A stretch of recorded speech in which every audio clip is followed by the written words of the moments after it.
बिस्मिल्लाहिर्रहमानिर्रहीम। टेस्टी। जी हाँ, आज हम बनाएंगे बहुत ही टेस्टी चॉकलेट आइसक्रीम। आज की रेसिपी में ये भी डिस्कस होगा कि कौन सी क्रीम आइसक्रीम बनाने के लिए बेस्ट होती है, और बीट करते हुए अक्सर लोग कौन सी ऐसी गलतियां करते हैं जिसकी वजह से उनकी आइसक्रीम का ये रिजल्ट नहीं होता है। आप देख सकते हैं अल्हम्दुलिल्लाह बहुत ही क्रीमी आइसक्रीम बन के रेडी हुई है और आपको इसमें बर्फ का कोई भी क्रिस्टल नजर नहीं आएगा। तो चलिए अपना टाइम वेस्ट किए बगैर अपनी रेसिपी स्टार्ट करते हैं। टेस्टी। तो ज़्यादातर रेसिपीज़ में आपको सिर्फ यही बताया जाता है कि आपने इतने मेजरमेंट के हिसाब से विपिंग क्रीम लेनी है, लेकिन कौन सी विपिंग क्रीम लेनी है ये कोई भी नहीं बताता है। तो मैंने वीपी विप क्रीम की विपिंग क्रीम ली है। आप नेस्ले की भी ले सकते हैं, लेकिन उसके ऊपर आपने देखना है कि उस पर मेंशन किया हो कि ये विपिंग क्रीम है।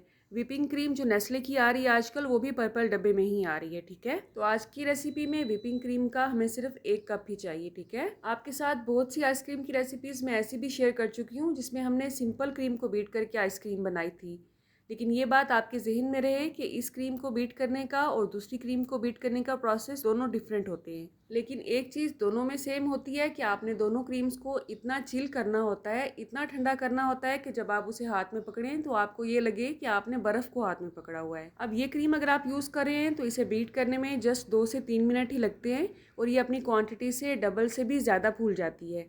लेकिन जो आप दूसरी क्रीम लेंगे उसे बीट करने का प्रोसेस थोड़ा लंबा होता है। तकरीबन ये वाला रिज़ल्ट आपको 10 से 12 मिनट में आएगा।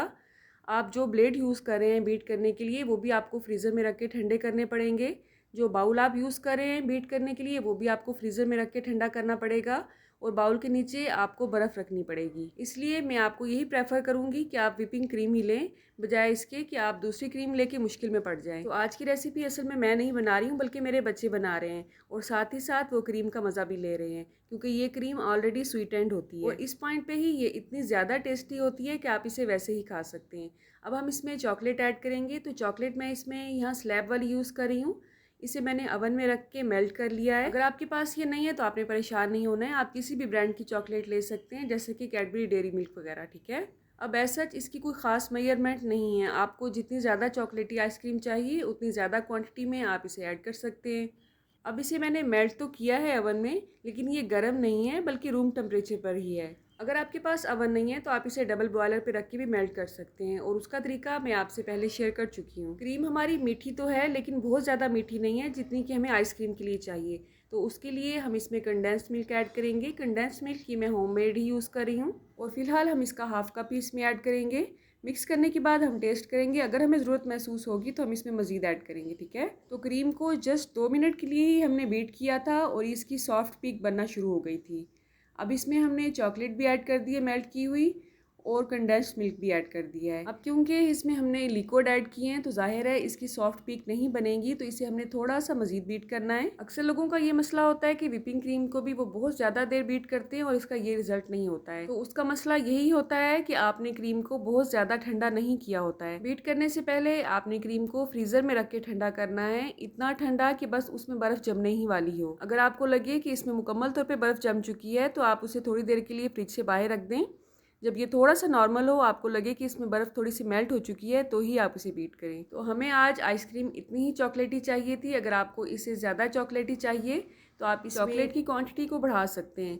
इससे पहले भी मैं आपसे आइसक्रीम शेयर कर चुकी हूँ चॉकलेट वाली, उसमें हमने कोको पाउडर यूज़ किया था। तो आज की जो रेसिपी है वो थोड़ी सी डिफरेंट है उससे। तो अब हम क्रीम को दोबारा उतना ही बीट करेंगे कि ये सॉफ्ट पीक तक आ जाए। इसमें तकरीबन 2 मिनट ही मज़ीद लगेंगे आपको।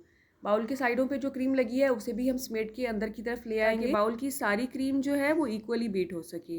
ये काम आप हाथ से भी कर सकते हैं, लेकिन उसमें थोड़ा ज़्यादा टाइम लगेगा आपको, और मेहनत भी थोड़ी ज़्यादा करनी पड़ेगी। असल में बच्चों को आइसक्रीम खाने की खुशी अलग होती है और इस बीटर को चलाने की खुशी अलग होती है। अब सबसे एंड पे इब्राहिम इसमें वनीला एसेंस ऐड कर रहा है। जस्ट 2 से 3 ड्रॉप्स ही इसमें ऐड करने हैं हमने। उसे चंद सेकंड के लिए ही बस मिक्स करेंगे और हमारी आइसक्रीम बिल्कुल रेडी है। अब इस पॉइंट पे इसमें आप डिफरेंट फ्लेवर ऐड कर सकते हैं। किसी में आप नट्स ऐड कर सकते हैं, किसी में चॉकलेट चिप ऐड कर सकते हैं, किसी में कुकीज़ ऐड कर सकते हैं। ये सब आप पे डिपेंड करता है। अब थोड़ी सी आइसक्रीम हम अलग निकालेंगे क्योंकि इसमें हमने नट्स ऐड करने हैं, लेकिन बाकी आइसक्रीम जो कि ज़्यादा क्वांटिटी में है उसमें हम कुकीज़ ऐड करेंगे। तो बच्चों ने यहाँ पे अपनी पसंद का ओरियो बिस्किट सेलेक्ट किया है इसमें फ्लेवर ऐड करने के लिए। इसको हमने पैकेट के अंदर ही क्रम्स की शक्ल में तोड़ लिया है, और आप देख सकते हैं इसकी ये शक्ल आई है। आप अपने हिसाब से इसको ज़्यादा छोटा ज़्यादा मोटा अपने हिसाब से तोड़ सकते हैं। अब जस्ट कुकीज़ को क्रीम में मिक्स करने के लिए हम चंद सेकंड के लिए ही मशीन को ऑन करेंगे।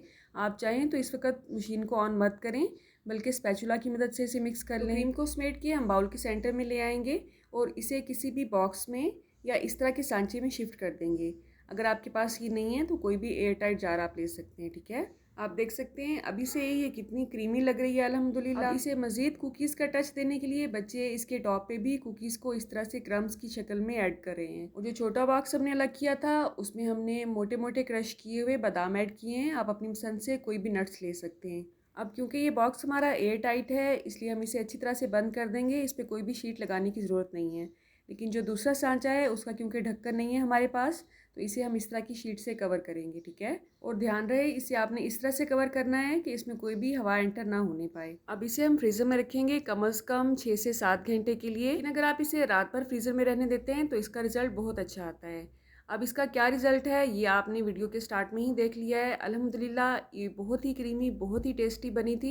इसे फ्रीज़ होने में 7 से 8 घंटे लगते हैं, लेकिन इसे ख़त्म होने में 7 से 8 मिनट भी नहीं लगते हैं। तो एक बार आपने ये रेसिपी ज़रूर ट्राई करनी है और मुझे कमेंट बॉक्स में ज़रूर बताना है कि आपकी आइसक्रीम का कैसा रिज़ल्ट आया। आप किस सिटी से मेरी वीडियोज़ को वॉच करते हैं, अगर आप कमेंट बॉक्स में बताएंगे तो मुझे बहुत खुशी होगी।